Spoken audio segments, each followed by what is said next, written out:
Om Swastiastu. Salam Harmon. Salam sejahtera bagi kita semua. Yang terhormat, Bapak dan Ibu dosen, serta teman-teman yang saya cintai dan saya sayangi. Pada kesempatan ini, saya akan mempresentasikan materi tentang ketuhanan dalam Hindu Brahma Vidya dengan judul Memahami Realitas Tertinggi dan Makna Kehidupan Manusia. Nah, sebelum saya mempresentasikan materi tersebut, izinkan saya memperkenalkan diri terlebih dahulu. Perkenalkan, nama saya Nimade Anggrenia Putri dengan NIM 2517051075. Nah, saya adalah salah satu mahasiswa dari kampus Universitas Pendidikan Ganesha dari Fakultas Ekonomi dan saya berasal dari jurusan Ekonomi dan Akuntansi, di mana saya menduduki semester 2 dan saya berasal dari kelas F. Nah, semoga melalui pemaparan ini kita dapat memahami materi dengan lebih jelas dan memperoleh wawasan yang bermanfaat. Nah, tanpa berlama-lama lagi, saya akan langsung mulai dari latar belakang. Nah, latar belakang di sini yaitu ketuhanan dalam Hindu melalui Brahma Vidya membahas pemahaman manusia tentang realitas tertinggi dan makna keberadaan. Ajaran ini menjadi landasan filosofis yang menjelaskan hubungan manusia dengan sumber segala sesuatu serta tujuan spiritual dalam kehidupan.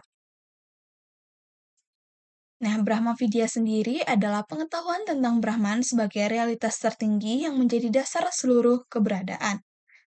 Ajaran ini tidak hanya menjelaskan konsep ketuhanan, tetapi juga menjadi sarana bagi manusia untuk memahami asal-usul kehidupan, tujuan hidup, dan kesadaran spiritual yang lebih dalam. Nah, Tuhan juga dipahami sebagai sumber segala sesuatu. Dalam pandangan Hindu, Tuhan dipahami sebagai sumber segala sesuatu yang melampaui batas ruang, waktu, dan bentuk. Meskipun tidak terbatas, Tuhan dapat didekati melalui simbol, praktek spiritual, serta pengalaman batin. Karena itu, pemahaman ketuhanan dalam Hindu menekankan pengalaman langsung, bukan sekedar kepercayaan. Hakikat Brahman sebagai realitas mutlak, yaitu Brahman dipandang sebagai realitas mutlak yang menjadi asal dan tujuan seluruh alam semesta. Ia merupakan sumber kehidupan dan kesadaran. Brahman dipahami dalam dua aspek, yaitu tanpa sifat dan bentuk, serta dengan sifat dan manifestasi yang memungkinkan manusia mengenalnya secara lebih konkret. Nah, di mana realitas tertinggi dalam Hindu bersifat melampaui sekaligus meresapi alam semesta. Tuhan tidak hanya berada di luar ciptaan, tetapi juga hadir dalam setiap bagian kehidupan. Dengan demikian, seluruh alam dipandang sebagai perwujudan dari keberadaan Tuhan. Nah, Atman dan kesatuan dengan Brahman.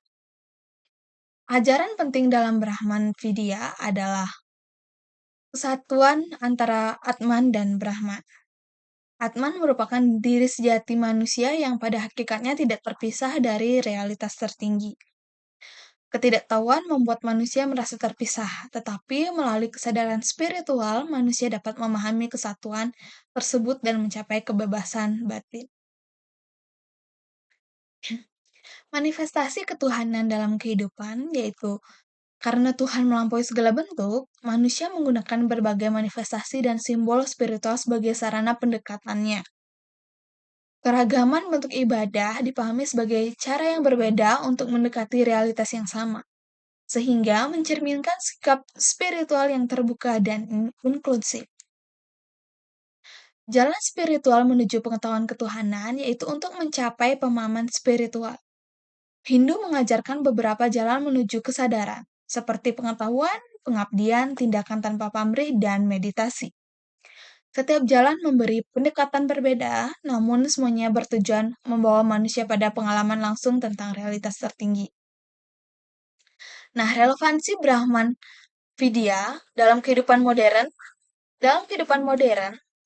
ajaran Brahma Vidya tetap penting karena membantu manusia menjaga keseimbangan antara kehidupan material dan spiritual. Kesadaran akan kesatuan hidup mendorong manusia hidup lebih bijaksana, harmonis, dan bermakna. Nah, kesimpulan dari materi yang sudah saya sampaikan yaitu, secara keseluruhan, Brahma Vidya menegaskan bahwa Tuhan adalah realitas mutlak yang meliputi segala sesuatu. Manusia melalui hakikat terdalamnya memiliki hubungan langsung dengan realitas tersebut. Dan tujuan hidup adalah menyadari kesatuan itu sebagai bentuk pencapaian spiritual tertinggi. Nah, demikian pemaparan materi yang dapat saya sampaikan. Semoga penjelasan ini dapat menambah pemahaman kita semua. Apabila terdapat salah kata yang disengaja maupun tidak, dan kekurangan saya dalam penyampaian materi, saya memohon maaf sebesar-besarnya. Dan terima kasih atas perhatian Bapak dan Ibu serta teman-teman sekalian. Saya tutup dengan parame Santi. Om Santi Santi Santi Om. Salam harmoni.